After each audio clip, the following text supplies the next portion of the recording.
Isasagad na nga ni Marites ang kakapalan ng kanyang mukha. Dito nga ay maisipan niya na tumuloy na lamang sa bahay nitong si Rigor at sasamantalahin niya ang pagkakataon dahil wala nga doon itong si Marites at umalis nga. Ngunit si Rigor ay magdalawang isip dahil alam naman niya na mahirap yun at may mga anak siya roon.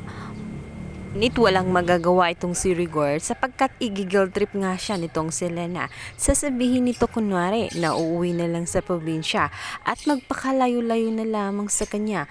Sinasadya na talaga nang sa ganun ay mag-guilty itong si Rigor at piliin nga siyang manatili. Ayaw ni Rigor na mahiwalay sa bata. Kakasukamang isipin dahil parehas pa sila na pulis ngunit tiwali ang kanilang mga gawain.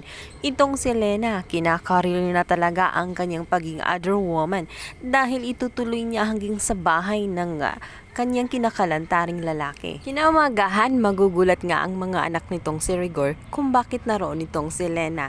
At ang kapal talaga ng mukha niya dahil siya na nga mismo ang magpapakilala dahil siya na umano ang bagong asawa ng kanyang ama.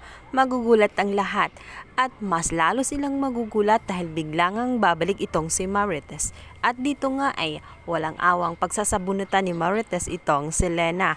Gigil na siya nito dahil sinagad na nga ang kanyang pasensya at tinodo na ang kakapalan ng mukha dahil nagawa pang umuwi sa kanyang bahay. Ang pinakamasakit pa doon, instead na kampiyon siya ng kanyang asawa ay hindi sa kanya kumampi ang kanyang asawang si Rigor kundi doon sa kanyang kalaguyo na ito ngang si Lena.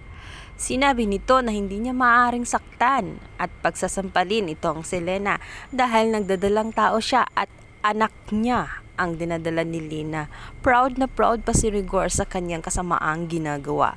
Ewan ko na lang sa iyo Rigor, sa oras na matuklasan ni Tanggol ang ginagawa mo sa kanyang inang si Marites.